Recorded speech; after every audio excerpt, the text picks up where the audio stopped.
Hola, buenas noches. Me da gusto que estemos conectados. Me da gusto que te hayas conectado a la transmisión de la recepción de sábados. Y quiero darte la bienvenida. Siéntete muy bienvenido a este momento. Es especialmente dedicado para ti, para que podamos juntos adorar a nuestro Dios y gozarnos, disfrutar en este sábado. Te invito a que para iniciar este programa inclinemos nuestros rostros y hagamos una oración. Señor y Dios, muchísimas gracias por que nos has cuidado. Nos has dado muchas bendiciones durante esta semana, Señor. Sin duda, no todas las cosas que vivimos fueron buenas, pero queremos dejarte nuestras preocupaciones y nuestras cargas en tus manos. Señor, ayúdanos a disfrutar de este sábado, ayúdanos a sentir y a gozar tu compañía, a buscarte. En tus manos nos ponemos, Señor, ponemos cada una de las necesidades de los hijos de tu pueblo. En tus manos nos encomendamos, en el nombre de Jesús. Amén. Y para continuar el programa, les invito a que cantemos juntos el himno número 401.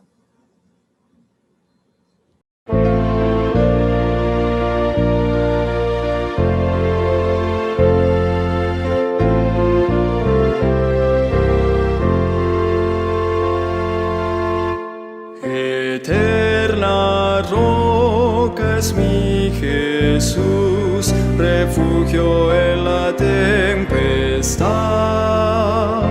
Confianza he puesto yo en él, refugio en la tempestad.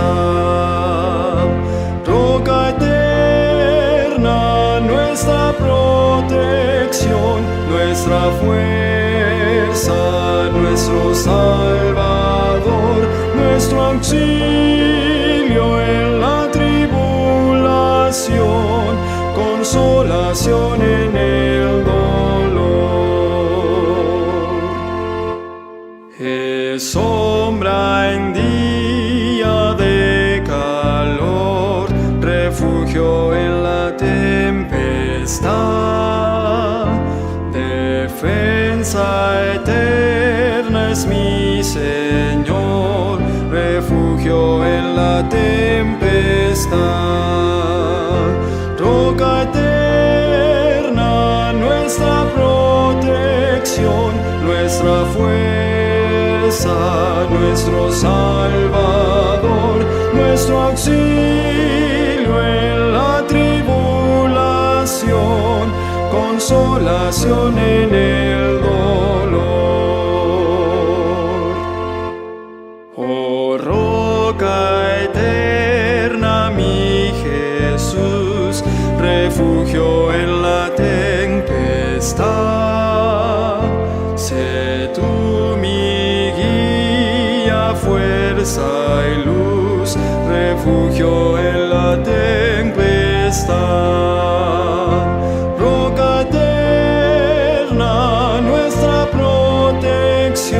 Nuestra fuerza, nuestro Salvador, nuestro auxilio en la tribulación, consolación en el dolor.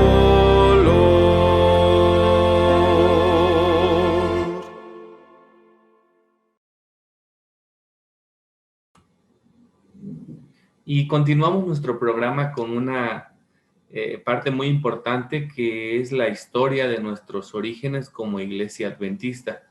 Eh, Como tal, me parece muy importante el hecho de que sepamos cómo fueron los sucesos que dieron origen al conjunto de creencias o doctrinas que hoy día como iglesia adventista nos identifican.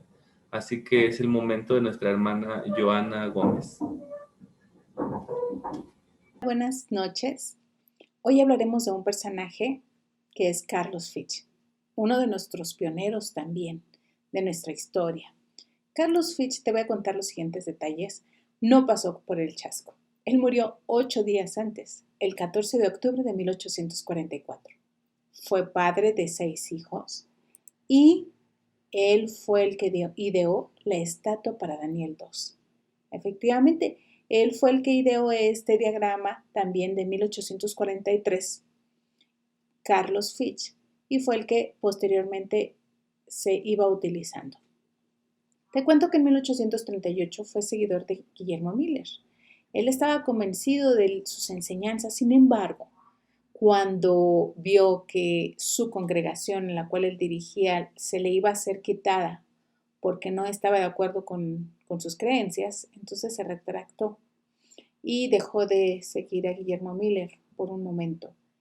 Sin embargo, Josias Litch lo vuelve a encontrar después y le insta y lo motiva a retomar otra vez las creencias en el grupo millerita. Y así lo hizo.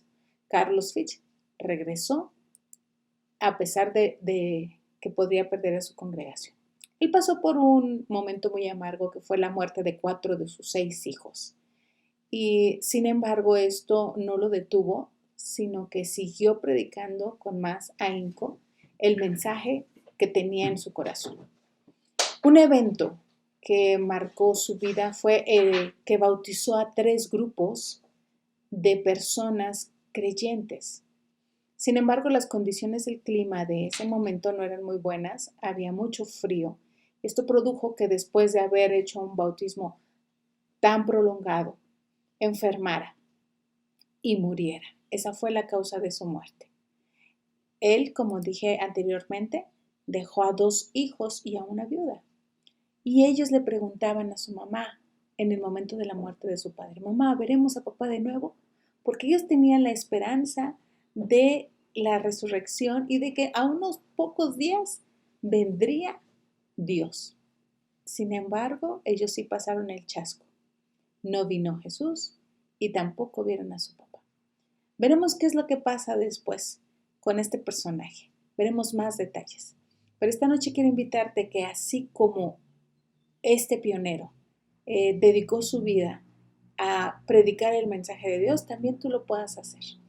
Y que podamos aprender cada viernes detalles que nos inspiren como estos pioneros de nuestra historia.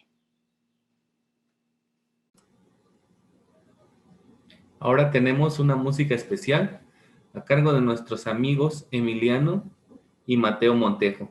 Escuchemos atentamente esta alabanza y que nuestros corazones se unan a la alabanza de ellos para que adoremos a nuestro Dios juntos.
Agradezco por tus planes, grandes sueños tienes para mí.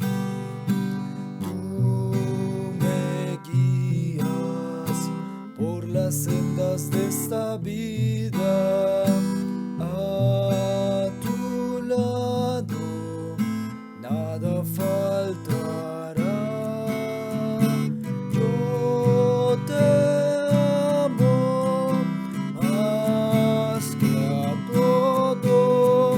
Si estoy débil, tú eres fuerte y a mi lado estás. Te agradezco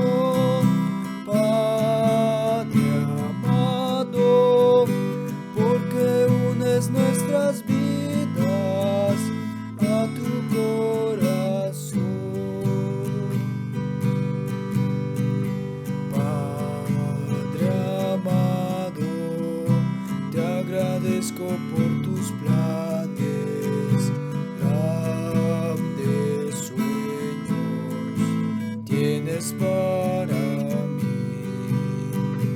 Tú me guías por las sendas de esta vida. A tu lado nada faltará. Yo te amo más que a todo. Si estoy débil, tu gran fuerza nunca fallará.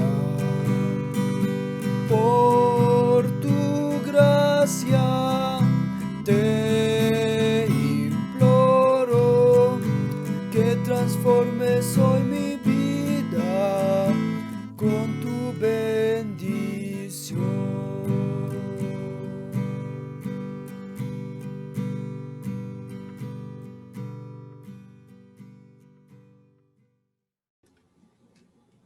Y ha llegado el momento de la reflexión de esta noche. Estemos atentos y pongamos atención al mensaje que Dios tiene para nosotros esta noche. La persona que compartirá con nosotros la reflexión es nuestro hermano René, muy conocido y querido por todos nosotros, y él compartirá con nosotros una de las doctrinas y la doctrina más nueva dentro de la Iglesia Adventista, que es creciendo en Cristo.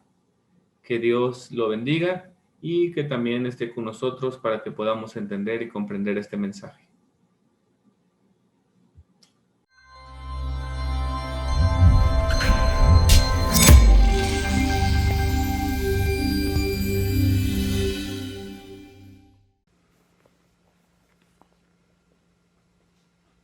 De tarde a tarde guardaréis el sábado.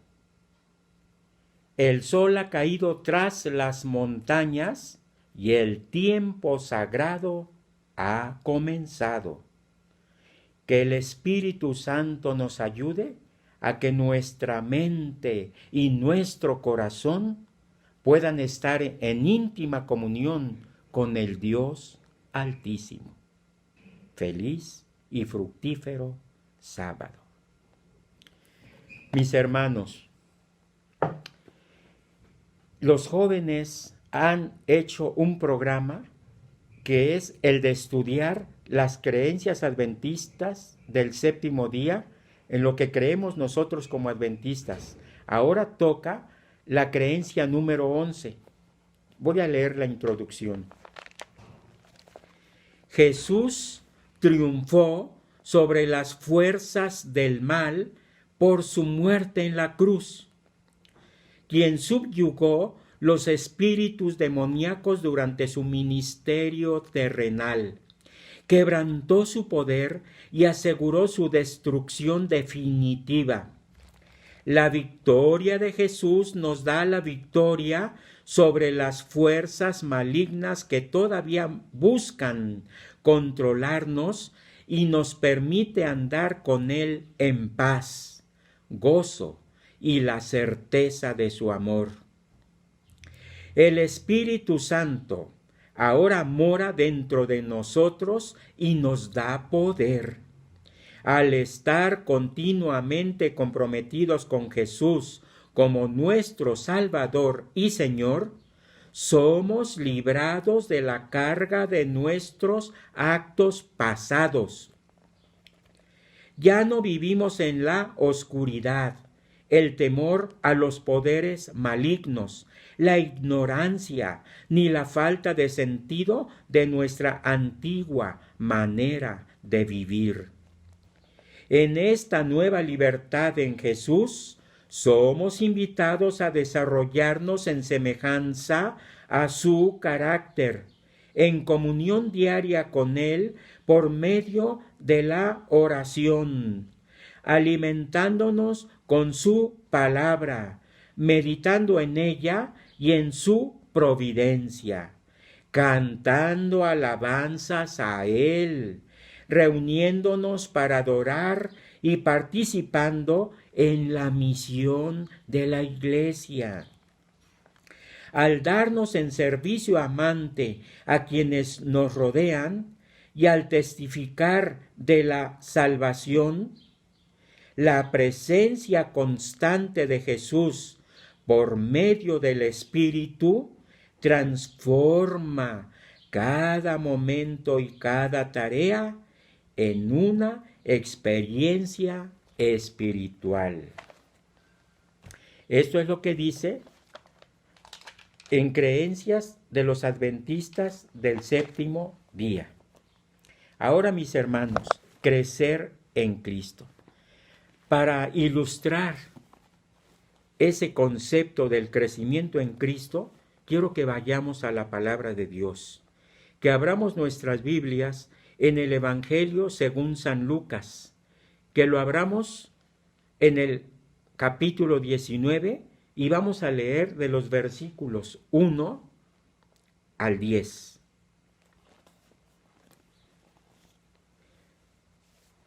Leo. Habiendo entrado Jesús en Jericó, iba pasando por la ciudad. Y sucedió que un varón llamado Zaqueo, que era jefe de los publicanos y rico, procuraba ver quién era Jesús, pero no podía a causa de la multitud, pues era pequeño de estatura. Y corriendo delante, subió a un árbol sicómoro para verle, porque había de pasar por allí. Cuando Jesús llegó a aquel lugar, mirando hacia arriba, le vio y le dijo: Zaqueo, date prisa, desciende, porque hoy es necesario que pose yo en tu casa. Entonces él descendió a prisa y le recibió gozoso. Al ver esto, todos murmuraban diciendo que había entrado a posar con un hombre pecador. Entonces Zaqueo, puesto en pie, dijo al Señor: He aquí, Señor, la mitad de mis bienes doy a los pobres, y si en algo he defraudado a alguno, se lo devuelvo cuadruplicado. Jesús le dijo: Hoy ha venido la salvación a esta casa, por cuanto él también es hijo de Abraham, porque el Hijo del Hombre vino a buscar y a salvar lo que se había perdido. Mis hermanos, habla aquí que Jesús había entrado en Jericó y luego iba pasando por la ciudad. Hay que recordar que en la antigüedad y allí precisamente en Judea, en Jerusalén, las ciudades que estaban amuralladas tenían una calle principal, angosta. Y por allí entró Jesús con la multitud que le acompañaba. Dice, la ciudad era Jericó. Jericó en realidad es una ciudad que estaba a 8 kilómetros del río Jordán hacia el lado del occidente, es decir, con el rumbo hacia el mar Mediterráneo. Tenía una vegetación tropical, exuberante y hermosa. Muchas caravanas que venían del este, comerciantes, y iban en camino a Jerusalén, tenían que pasar por Jericó. Era uno de los puntos que al atravesar el Jordán se podía pasar allí.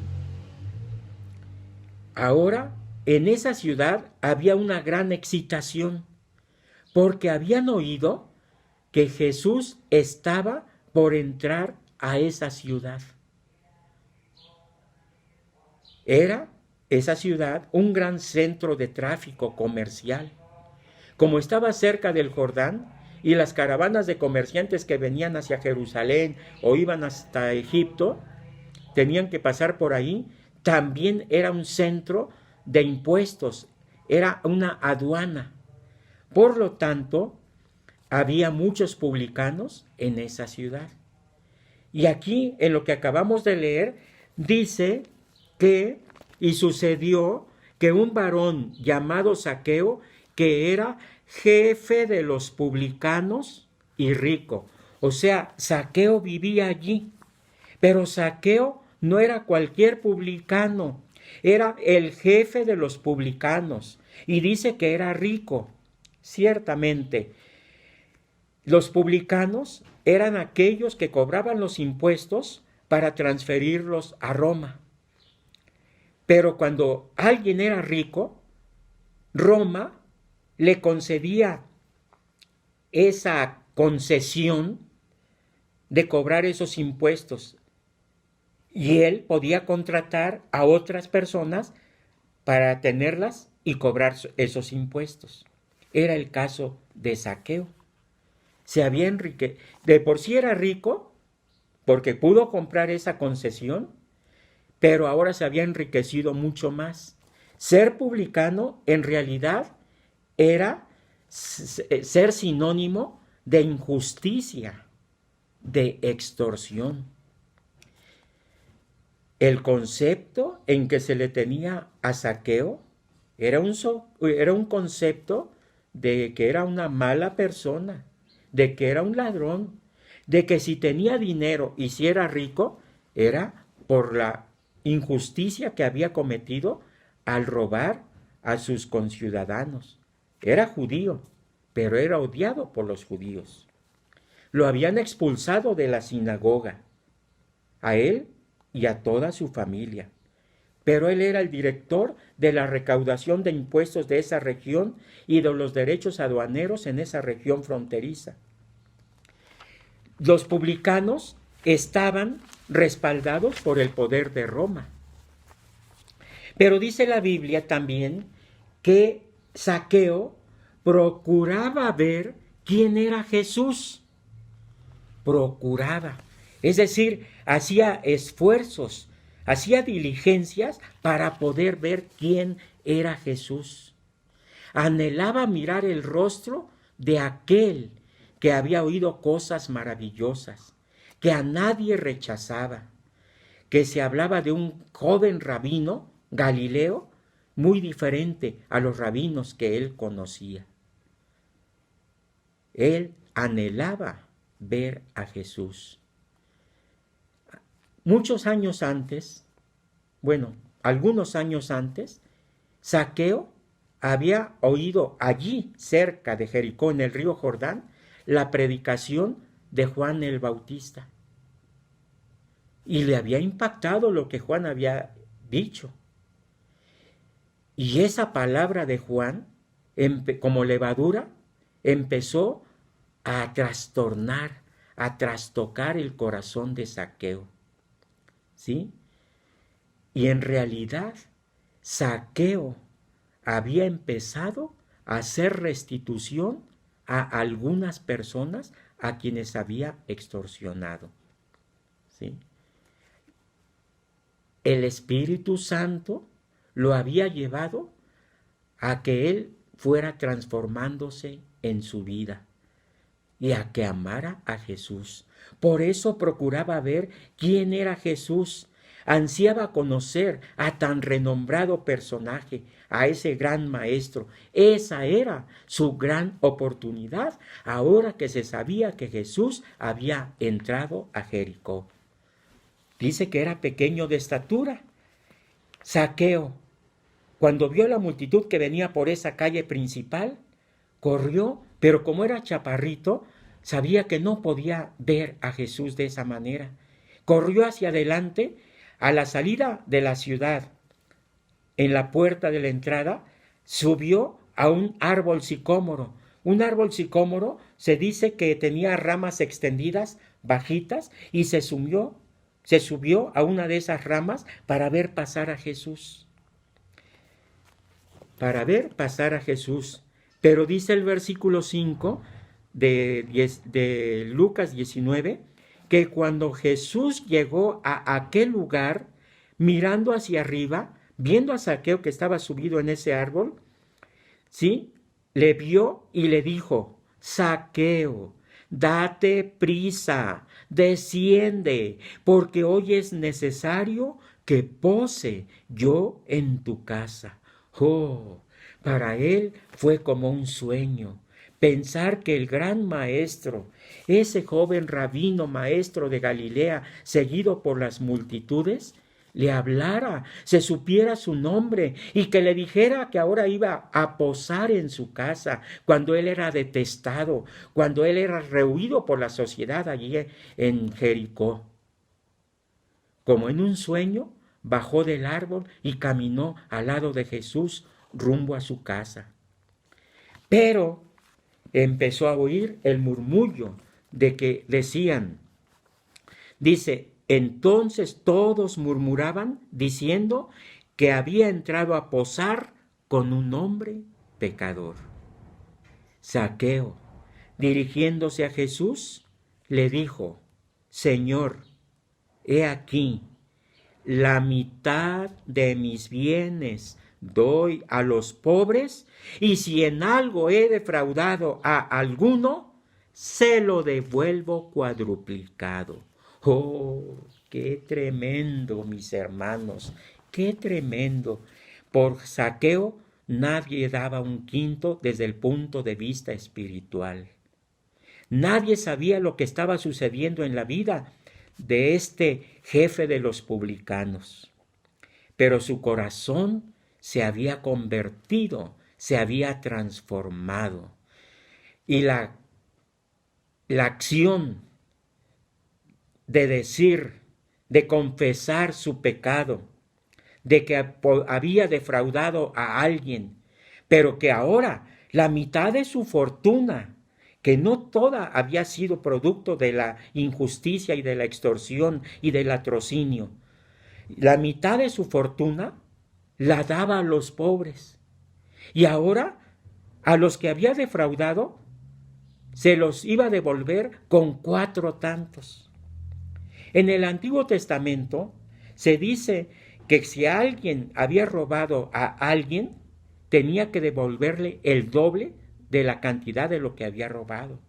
Pero Zaqueo estaba devolviendo 4 veces lo que él había defraudado. ¿Qué manifiesta esto, mis queridos hermanos? ¿Qué manifiesta esto? En realidad, un alma completamente convertida. Nosotros podemos entender que hemos hecho mal. Podemos ver la enormidad de nuestro pecado. Podemos arrepentirnos de lo que hemos hecho y podemos confesarlo. Y algunos hasta ahí llegamos. Algunos hasta ahí llegamos. Pero Zaqueo fue más allá. Y esto es lo que da evidencia de una vida completamente transformada por el Espíritu Santo de Dios. El Espíritu Santo de Dios le había transformado. Dice la Biblia en Ezequiel capítulo 33. Ezequiel capítulo 33 y versículo 15. Dice: si el impío restituyere la prenda, devolviere lo que hubiere robado, y caminare en los estatutos de la vida, no haciendo iniquidad, vivirá ciertamente y no morirá. Si el impío restituyere la prenda, devolviere lo que hubiere robado. Ese es un paso más grande. Esa es la evidencia más clara. Esa es la evidencia más clara de que su vida en realidad había sido transformada. Había sido transformada completamente. Mientras los rabinos en Jericó lo habían expulsado y lo detestaban, el Dios del cielo lo cobijó, lo apapachó, porque vio en él a un verdadero hijo de Dios. ¿Qué dijo Jesús? ¿Qué dijo Jesús de Zaqueo?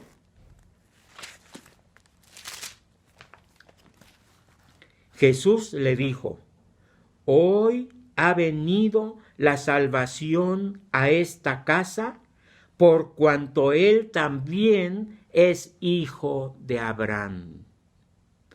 Hoy ha venido la salvación a esta casa, a la casa de Zaqueo. ¿Por qué había venido la salvación? Porque Jesús estaba allí. ¿Y por qué Jesús estaba allí? Porque allí estaba un verdadero Hijo de Dios. El relato termina diciendo: porque el Hijo del Hombre vino a buscar y a salvar lo que se había perdido. ¿Por qué no dice: porque el Hijo del Hombre vino a buscar y a salvar a los que se habían perdido? No, porque dice, esto es más abarcante. Vino a buscar y a salvar lo que se había perdido. Aparte del hombre, ¿qué más se había perdido? Este planeta que el diablo reclama como posesión suya, se había perdido por causa del pecado. La mayordomía que recibió de este planeta Adán y Eva, la perdieron en manos de Satanás. Pero Jesús vino y lo recobró. Por eso dice, porque el Hijo del Hombre vino a buscar y a salvar lo que se había perdido. Queridos hermanos, esto nos hace ver que realmente la vida cristiana es progreso, es un proceso. Zaqueo llegó tal vez a la cúspide de sus prácticas fraudulentas, pero llegó el momento en que él oyó la voz del Espíritu Santo y empezó a recapacitar y empezó a cambiar. Su vida se fue transformando hasta que llegó el momento en que empezó a hacer restitución. Sí, en el deseado de todas las gentes se nos dice: ningún arrepentimiento que no obre una reforma es genuino. Ningún arrepentimiento que no obre una reforma es verdadero. Nosotros podemos decir, como dije hace rato, que sentimos porque hemos pecado, que estamos arrepentidos, confesamos nuestro pecado.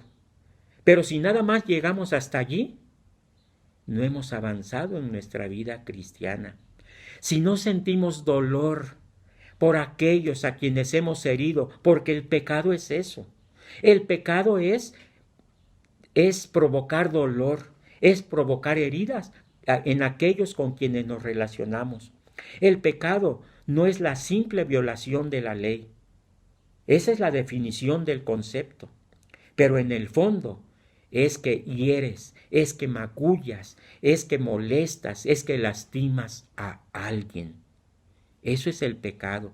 Y cuando tú realmente estás arrepentido, no te vas a quedar en ese arrepentimiento y en esa confesión, sino que el Espíritu Santo te va a llevar a que hagas reparación, a que de alguna manera quieras reparar ese daño. Si has llegado a ese punto de que derramas lágrimas por el dolor que causaste a tus seres queridos, porque el diablo es especialista en llevarnos a que iramos, a que les provoquemos dolor a los que más amamos. Si estás en ese punto, tienes un alto desarrollo espiritual. Cristo está dispuesto, como con Zaqueo, a posar en tu casa. Pero si no es así, y una manera de poder saber esto es en la relación que tienes con los demás.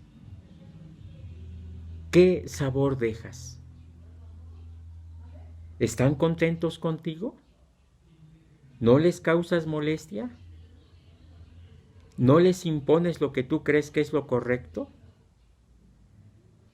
¿No les regañas por eso? ¿Eres condescendiente? Es una manera de que uno se examina a sí mismo para saber en mi proceso de la vida cristiana en qué parte estoy. Mis hermanos, la vida cristiana, el apóstol Pablo dijo que era como una carrera deportiva o una carrera académica. Él dijo, he peleado la buena batalla, he acabado la carrera, he guardado la fe. En la vida cristiana tenemos que vigilar en qué grado de desarrollo estamos. No mirar a los demás, sino mirarnos a nosotros mismos y ver por nosotros mismos. Cuando nosotros nos examinemos a sí mismos y veamos lo que nos falta y luchemos por ser mejores, vamos a entender incluso a los demás y vamos a querer ayudarlos en lugar de criticarlos. Que Dios nos ayude. Nuestro propósito es, como dice Efesios 4:13, hasta que todos lleguemos a la unidad de la fe y el conocimiento del Hijo de Dios, a un varón perfecto, a la medida de la estatura de la plenitud de Cristo. Esa es nuestra meta, que cada día podamos avanzar en este proceso, en esta vida cristiana, hasta alcanzar la medida de la estatura de la plenitud de Cristo.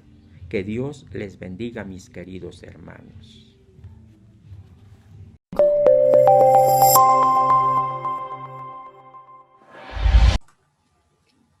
Muchas gracias, hermano René, por esta reflexión. Y es correcto, mientras más contemplemos a Jesús, más nos pareceremos a Él y entonces seremos realmente cristianos. Pues muchas gracias por acompañarnos.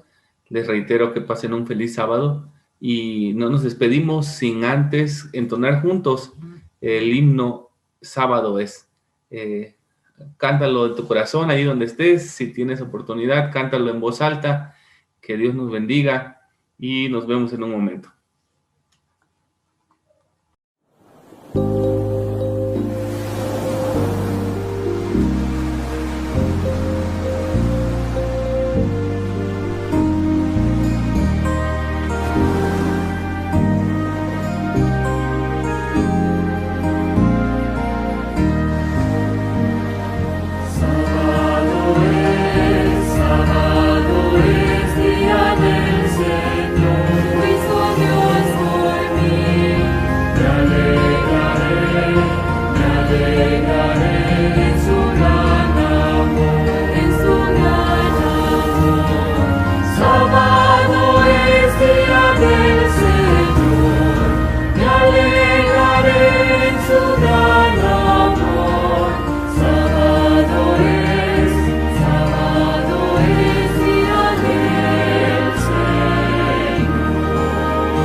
Oremos para despedir el programa. Señor y Dios, gracias porque nos has acompañado en este programa. Te pido una porción especial de tu Espíritu para cada uno de mis amigos, de tus hijos que están viendo este programa. Señor, dales paz, tranquilidad en su corazón, a pesar de lo que sea que estén viviendo. Señor, que ellos puedan sentir tu presencia, sentir esa paz que viene solo del cielo. En tus manos nos ponemos y ayúdanos a disfrutar a tu lado este sábado. En el nombre de Jesús. Amén. Pues, querido amigo, que pases una feliz noche, que descanses. Me despido recordándote e invitándote a que te unas a las transmisiones que la Iglesia Central ha preparado para ti. Desde mañana en la escuela sabática, culto divino y sociedad de jóvenes. Te esperamos, invita a un amigo, invita a que se conecte. Es el medio que tenemos para testificar y para compartir a otros lo que creemos, lo que tenemos, estas doctrinas y este tesoro que es el amor de Dios, de Jesús. Nos vemos, que pases una feliz noche.